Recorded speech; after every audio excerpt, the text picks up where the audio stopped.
Primitives, Commander Kazzix muttered, his four secondary eyes blinking in rapid succession while his primary eye remained fixed on the holographic display of Earth. Absolutely primitive. Behind him, the assessment team exchanged knowing glances. They'd been listening to their commander's complaints about this assignment for the past 3 solar cycles. The Galactic Council's insistence on thorough evaluation of all potentially spacefaring species meant even the most backward civilizations required full assessment teams, even ones that still burned fossil fuels. Look at them, Kazzix continued, gesturing with one of his upper appendages at the blue-green planet rotating slowly in the display. They've barely managed to reach their own moon, and they celebrated that achievement like they'd unlocked the secrets of dark matter manipulation. Their most advanced artificial intelligence can barely play a game of chess.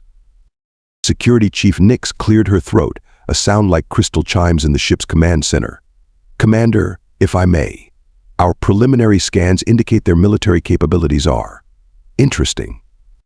Interesting. Kazzix spun around, his ceremonial rank markings glowing bright purple with amusement.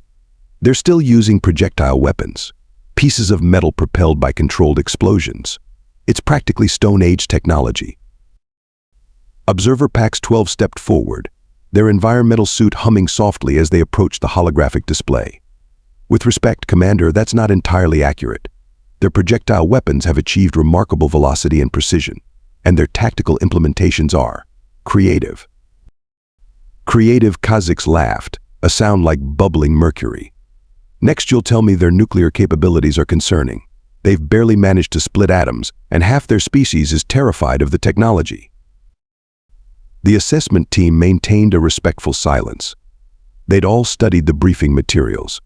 They knew what humans were capable of, even with their primitive technology. The classified reports from other observation posts told stories that seemed impossible tales of human endurance, ingenuity, and a particularly troubling capacity for turning almost anything into a weapon. Commander Nix ventured again. Perhaps we should discuss the radiation tolerance readings we've collected. The humans appear to be naturally resistant to levels that would. Enough. Kazzix waved all 4 of his upper appendages dismissively. I've read the reports. Yes, they're classified as deathworlders. They can survive radiation, extreme temperature variations, and toxic substances that would kill most sentient species. That doesn't make them advanced, it just makes them hardy pests. The commander turned back to the holographic display, watching as the planet's night side came into view, cities glittering like scattered diamonds on black velvet. Our mission is simple. Observe, document, and determine if they pose any threat to galactic civilization. Given their current trajectory, we'll be lucky if they achieve viable space travel in the next 100 cycles. Little did Commander Kazzix know that in less than 1 planetary rotation, he would be forced to radically reassess his opinion of humanity's capabilities, and it would all start with a routine scan that was about to detect something very, very troubling approaching the solar system. Commander. Observer Pax 12's voice cracked with alarm, their environmental suit status lights flashing from calm blue to warning amber. Long-range sensors are picking up something concerning. Kazzix reluctantly turned away from his contemplation of Earth's pathetic satellite network. What is it now? Have the humans launched another primitive probe? Or are they polluting their orbit with more communication devices? No, Sir. Pax 12's appendages flew over the sensor controls, bringing up a new holographic overlay. We're detecting a Draknid war fleet entering the system. 7th level threat classification, approximately 30 vessels. The command center fell silent. Even Kazzix's dismissive attitude vanished as his primary eye focused on the incoming data. Draknids. Here? That's impossible. They never venture this far from their territory. Security Chief Nix moved to her station, her crystalline features reflecting the red warning lights now pulsing throughout the command center. Confirmation coming through now, Commander. It's definitely Draknid signatures, and based on their trajectory. She paused, double-checking her calculations. They're heading straight for Earth. Well, Kazzix said, his voice unnaturally calm, this is. Unexpected, he began pacing, all 3 sets of legs moving in perfect synchronization.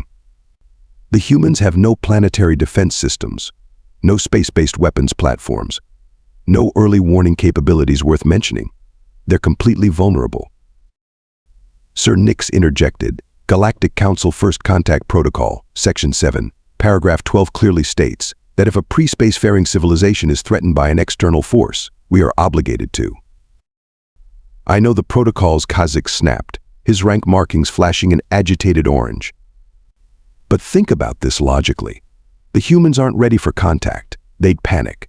Their primitive social structures would collapse. Their religious institutions would go into crisis. Their markets would crash. We might cause more damage by warning them than the Draknids would by attacking. Observer Pax 12 spoke up, their voice steady despite the gravity of the situation. Commander, based on the fleet's current velocity, they'll reach Earth in approximately 3 standard hours. That's barely enough time for the humans to mount any kind of defense, even if we warn them now. Which is precisely why warning them would be pointless, Kazzix argued. What could they possibly do in 3 hours? Their fastest aircraft can barely break the sound barrier. Their most advanced weapons would be useless against Draknid shields. We'd only be giving them time to panic. Sir Nix's voice took on an edge sharper than crystalline glass. I must formally register my objection. These humans, primitive or not, are sentient beings. They deserve a chance to defend themselves. Kazzix was about to respond when a junior sensor operator called out, Commander. The Draknid fleet just accelerated. New arrival estimate, 1 hour. 1 hour. Kazzix's primary eye widened in shock. That's for the first time since beginning this assignment, he felt genuinely uncertain. That's not even enough time to request guidance from the Council. The command center erupted in urgent discussions, status reports, and increasingly alarming sensor data. Through it all, Kazzix stared at the holographic display of Earth, watching as its people went about their lives, blissfully unaware of the approaching threat. Finally, he spoke. Send the alert. Contact their primary military training facility. If anyone on that primitive rock has a chance of organizing a defense, it would be their military leadership. He paused, his rank markings settling into a determined purple glow. And may the cosmic architects forgive us if we're wrong. The transmission to Earth's Global Military Academy in Colorado went through at exactly 0847 local time. Commander Kazzix had expected screaming, fainting, or at least some display of primitive terror when their holographic forms materialized in the Academy's main conference room. Instead, Admiral Chen Wei merely looked up from her coffee cup and said, Well, it's about time you folks decided to say hello. Kazzix's secondary eyes blinked rapidly in confusion. You were expecting us. We've known about your ship for weeks, Admiral Chen replied, taking another sip of her coffee. Though I must say your cloaking technology needs work. Our cadets' new quantum detection array spotted you 3 days after you arrived. Security Chief Nix shot Kazzix a look that clearly said, Those primitive sensors you mocked last week. Admiral Kazzix pushed ahead, trying to regain his composure. We don't have time for pleasantries. A hostile alien fleet is approaching Earth. They'll arrive in less than 1 hour. Your planet has no defense systems capable of. Lieutenant Torres, Admiral Chen called out, Get your team up here. Looks like we'll be testing Project Umbrella ahead of schedule. A young human female stepped forward from the back of the room. Kazzix hadn't even noticed her presence. Yes, Ma, I am. Team's already assembling in Lab 7. We've been running simulations for this scenario all month. Simulations, Pax 12 asked, their environmental suit humming with curiosity. You've been preparing for alien invasion scenarios. Lieutenant Blake Torres grinned, a gesture Kazzix found unsettling. We prepare for everything.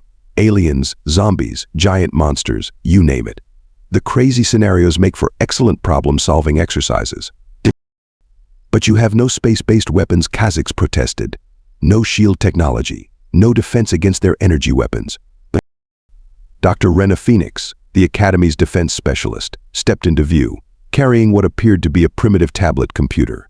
Actually, we have several options. We just needed confirmation of the threat type.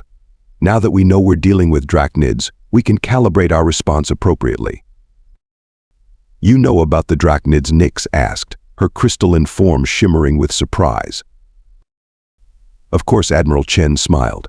We've been monitoring their communications for years. Fascinating species, bit aggressive for our taste, but their shield harmonics have some interesting vulnerabilities. Kazzix felt his rank markings fade to a pale, confused yellow. But you're primitives. Sorry to disappoint, Lieutenant Torres said, already heading for the door.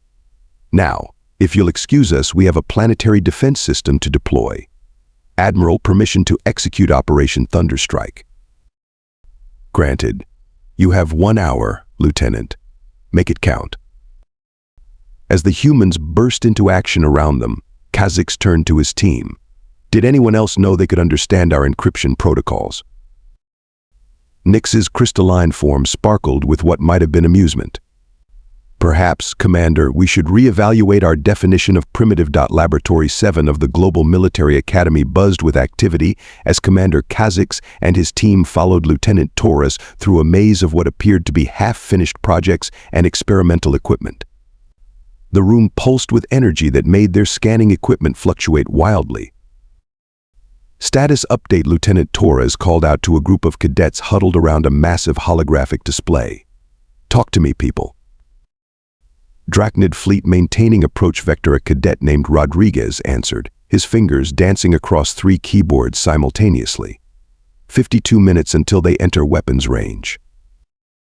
Their shields, Torres asked, vaulting over a workbench covered in what looked like modified satellite components. Another cadet, Yuki Tanaka, spoke up without looking away from her quantum probability calculations. Standard Draknid configuration, triply redundant harmonic fields, but they're still using that predictable phase variance we detected in their combat exercises near Neptune last month. Kazzix's primary eye widened. Neptune? You've been monitoring them since they entered the solar system. Course, we have a burly cadet named Marcus Johnson grunted, wheeling in a cart loaded with what appeared to be modified weather satellites. What, you thought those repair missions to our GPS constellation were just for maintenance? Security Chief Nix moved closer to examine the satellites. These are weapons platforms. Among other things, Dr. Phoenix replied, entering the lab with a team of engineers. The Draknid scan for traditional weapon signatures. They won't be looking for weather modification technology. Weather modification Pax 12's environmental suit registered increasing levels of confusion against a space-based threat. Lieutenant Torres grinned that unsettling grin again. Everything's a weapon if you're creative enough. Cadet Zhang, how's the upper atmosphere looking? Perfect conditions, Man Zhang replied from his station. Solar activity is exactly where we need it, and the magnetosphere is nice and charged. Commander Kazzix watched in bewilderment as more cadets poured into the lab, each carrying pieces of technology that seemed completely unrelated to planetary defense. One group was modifying what looked like television broadcasting equipment. Another was reprogramming civilian communications satellites. This is absurd, Kazzix finally burst out. You can't possibly expect to defend against a Draknid war fleet with whatever this is. Their smallest ship could vaporize your largest city. That's assuming they get the chance to fire, Torres replied, checking a series of calculations on her tablet. Johnson, how's the resonance calibration coming? Ready to go. Lieutenant Old HARP arrays are online and waiting for your signal. Pax 12 tilted their head in curiosity. HARP, your abandoned atmospheric research facility. Abandoned on paper, Dr. Phoenix corrected. We've been upgrading it for years. The public thinks we're studying aurora patterns. 45 minutes, Rodriguez called out. They're accelerating again. Torres didn't even flinch at the news. Perfect. That means they're confident. Overconfident people make mistakes. Tanaka, is the broadcast network ready? Yes, Mom. Every TV, radio, and cell tower in the Northern Hemisphere is prepared to transmit on your mark. Kazzix began pacing nervously. You're going to fight a Draknid war fleet with television signals and weather satellites? This is madness. We should be evacuating your leadership, preserving your cultural artifacts. Commander Admiral Chen interrupted, entering the lab with all due respect. Shut up and watch. But their children, Kazzix protested, gesturing at the cadets, students. Not even full military personnel. They're the best and brightest we have, Chen replied calmly. And they've been training for this since they arrived here. Each one volunteered knowing they might have to face this exact scenario. "It's true, Cadet," Johnson said, now attaching what looked suspiciously like a microwave emitter to one of the satellites. "Best final exam ever." "This is an exam?" Nix asked, her crystalline form flickering with disbelief. "Live fire exercise," Torres corrected. "Worth 30% of our grade." 35 minutes, Rodriguez updated. "They're launching probe drones." Torres nodded as if this was exactly what she'd expected. "Right on schedule." "Zhang, start the ionospheric excitation." "Tanaka, begin phase 1 of the broadcast sequence."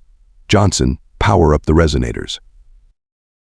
The lab erupted in a flurry of coordinated activity that made Kazzix's head spin.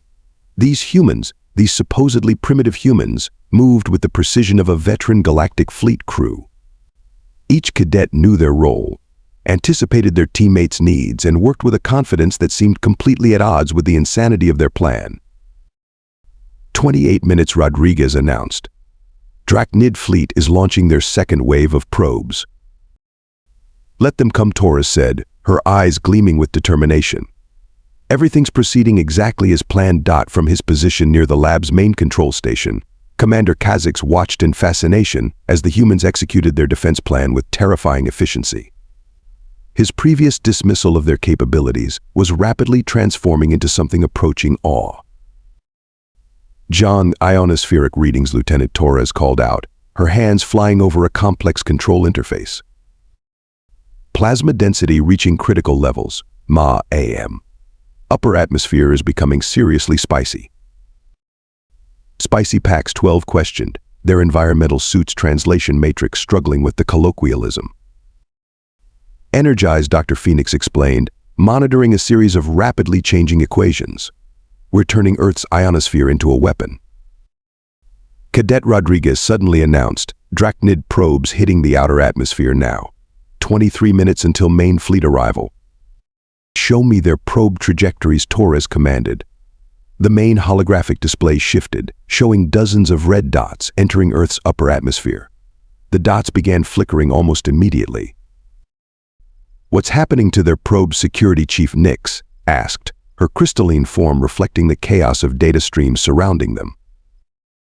Johnson grinned while adjusting power levels on his modified satellites. "Turns out Draknid sensor systems don't play nice with artificially excited plasma fields. Who knew?" "But that's just their probes," Kazzix protested. "Their warships have much more sophisticated." Tanaka, Torres interrupted. "Start broadcasting the interference pattern. Full spectrum, just like we practiced." The lab hummed as every communication device in the northern hemisphere began transmitting a precise sequence of signals. Cadet Tanaka's fingers danced across her control panel, conducting an orchestra of electromagnetic chaos. "You're creating deliberate interference," Pax 12 scientific curiosity piqued, "but their systems will simply filter it out," Dr. Phoenix finished. "That's exactly what we're counting on." Rodriguez, signal strength. Broadcasting at maximum power, ma-am. Every TV tower, radio antenna, and cell phone repeater from Anchorage to Madrid is pumping out our special recipe. Commander Kazzix watched in disbelief as the humans transformed their entire communications infrastructure into an integrated electronic warfare system. "But this is civilian technology." "Best place to hide a weapons system is in plain sight," Torres replied, checking the power levels on her tablet. "Nobody suspects the weather satellite or the local news tower." 18 minutes, Rodriguez called out. "Main fleet entering the asteroid belt." "Johnson, how are our modified HARP arrays doing?" The burly cadet checked his readings. "All stations reporting ready, Lieutenant, resonance frequencies locked in and amplifying nicely." Kazzix noticed something odd about the equipment they were using. "Those components, they're from your microwave communication systems. And old radar arrays, TV satellites, and yes, a few actual microwave ovens," Dr. Phoenix confirmed. "Turns out the frequency band used in commercial microwave technology matches a harmonic overtone in Draknid shield systems." "That's impossible," Kazzix exclaimed. "How could you know that?" "We reverse engineered it from their combat exercises," Tanaka explained, still focused on her work. "They never bothered to encrypt their shield diagnostic transmissions. sloppy. 15 minutes, Rodriguez updated. They're launching their final wave of probes. Torres nodded, her expression intense. Time for phase 2. Zhang, initiate the magnetosphere manipulation sequence. The lab's equipment hummed louder as massive amounts of power were redirected through the modified HARP arrays. On the main display, Earth's magnetic field began to shift and pulse in unnatural patterns. "You're weaponizing your planet's magnetic field," Pax 12 asked, their sensor readings going haywire. "More like using it as a carrier wave," Johnson explained, making minute adjustments to his equipment. "The real fun happens when it intersects with our ionospheric excitation pattern." 10 minutes, Rodriguez called out. "Draknid fleet is entering final approach formation." "Perfect," Torres replied. "They're grouping up exactly like they did in their exercises. Tanaka, prepare the broadcast pulse. Johnson, charge the resonators. Zhang, push the magnetosphere to maximum amplitude." The lab erupted in another round of coordinated activity. Kazzix watched as these students, these impossibly young humans, manipulated fundamental forces of nature with the casual ease of veteran space engineers. 7 minutes. "Fleet is launching their primary weapon platforms." "Now that's just rude," Torres commented. "Launching weapons before even saying hello. Tanaka, let's show them some proper Earth hospitality. Initialize the pulse sequence." The room's energy shifted as every modified transmitter, satellite, and array began pumping out precisely calibrated signals. The holographic display showed the approaching Draknid fleet as a cluster of angry red dots, now surrounded by a web of intersecting energy patterns. "What exactly are you doing?" Nix asked, her crystalline form vibrating in sympathy with the energy saturating the lab. "Creating a resonance cascade," Dr. Phoenix explained. "Their shields generate a specific frequency pattern. We're going to match it, amplify it, and then—" 3 minutes, Rodriguez interrupted. "They're charging weapons." "Ready for the final step," Torres announced. "All stations, prepare for full power transmission on my mark."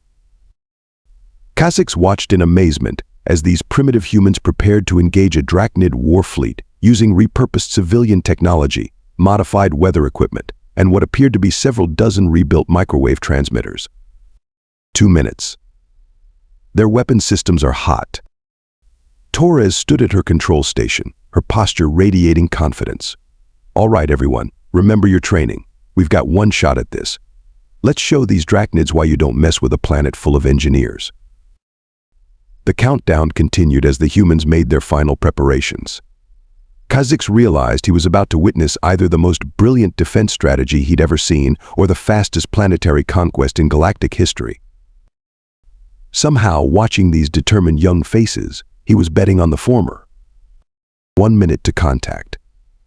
"Draknid fleet entering upper atmosphere," Rodriguez's voice cut through the tension in Laboratory 7.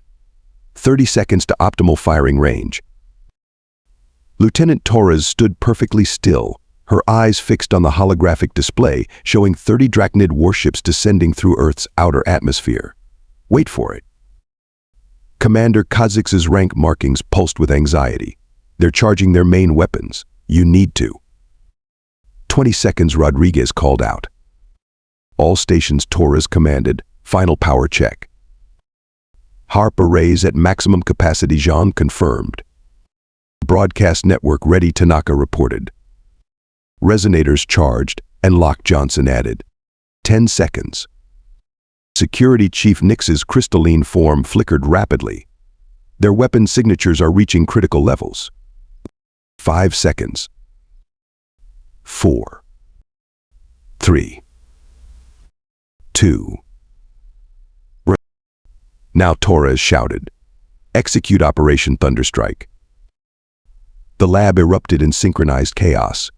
Every screen, every monitor, every display showed cascading waves of energy as Earth's entire communications infrastructure activated simultaneously. The modified weather satellites, repurposed radar arrays, and transformed broadcast towers all fired at once. "My sensors," Pax 12 exclaimed as their environmental suits' readings went haywire. "The energy levels are—" They never finished their sentence. The holographic display exploded with light as the Draknid fleet encountered the humans' defense system. The carefully crafted resonance wave, carried by Earth's manipulated magnetosphere and amplified by the excited ionosphere, slammed into the Draknid ship's shields. Direct hit, Rodriguez announced. Shield harmonics are. Wait, what? The lead Draknid vessel's shields began to flicker, then pulse, then vibrate at an increasingly unstable frequency. The effect spread through the fleet like a virus. Their shield generators are trying to compensate, Dr. Phoenix explained, watching the data stream across her tablet. But they can't filter out our interference pattern without shutting down their defensive systems. Secondary pulse, Torres ordered. Hit them again. The second wave struck just as the Draknid ships attempted to recalibrate their shields. The result was spectacular. Shield after shield collapsed, overwhelmed by the combination of resonant frequencies, electromagnetic interference, and weaponized broadcast signals. Their weapons, Kazzix shouted. They're still. The Draknid fleet's weapon systems suddenly went dark. Their engines sputtered. Emergency systems flashed across their hulls. Fun fact about Draknid technology, Torres said with a satisfied smile. Their power distribution networks use the same basic frequency as their shield systems. Disrupt one. You disrupt them all, Dr. Phoenix finished. Rather poor engineering, really. The holographic display showed the Draknid fleet hanging helpless in Earth's upper atmosphere, their mighty warships reduced to floating metal shells by nothing more than cleverly modified civilian technology. Fleet is retreating, Rodriguez announced triumphantly. They're using emergency thrusters to limp back to orbit. The lab erupted in cheers. Cadets hugged each other, performed elaborate high fives, and celebrated their improbable victory. Commander Kazzix stood in shocked silence, his rank markings cycling through colors of disbelief, amazement, and something approaching fear. Impossible, he muttered. Simply impossible.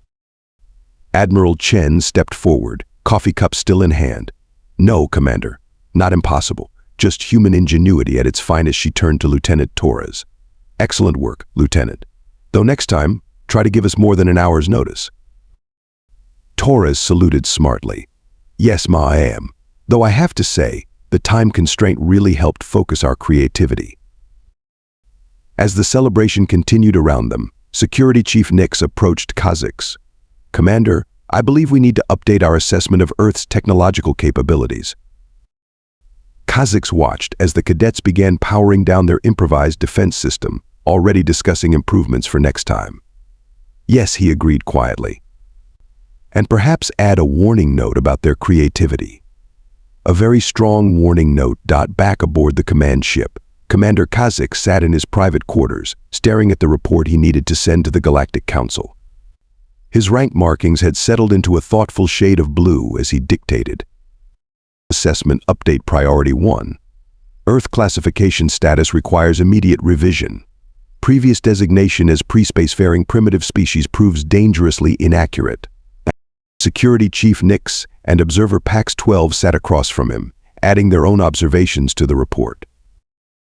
In less than 1 standard hour, Kazzix continued, human military cadets. Cadets, not their elite forces, not their veteran engineers, but their students, successfully repelled a Draknid war fleet using nothing but repurposed civilian technology.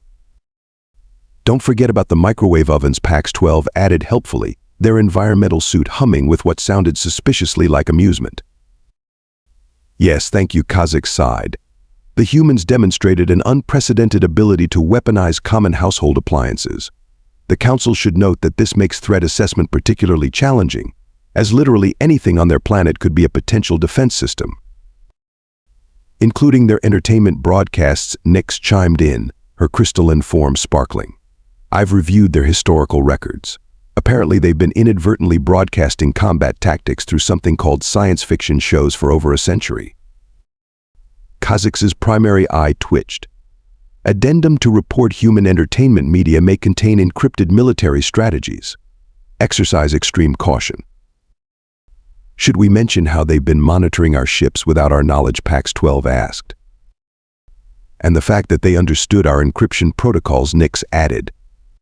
and their habit of turning weather into weapons. Kazzix raised all 4 upper appendages in surrender. Very well. Final assessment: humans are to be reclassified as a class of potential ally/threat, depending entirely on how politely you knock on their door. He paused, then added, personal note: any species that can turn commercial broadcasting equipment into a planetary defense system in under an hour should be approached with extreme diplomatic courtesy, and perhaps a gift basket. No electronic devices. As if to punctuate his point, the ship's communication system crackled to life. Lieutenant Torres's voice came through, clear as crystal. Hey, Commander. Just wanted to let you know we fixed that flutter in your cloaking system. You had a slight phase variance in the upper frequencies. Should be working properly now. Have a safe trip home.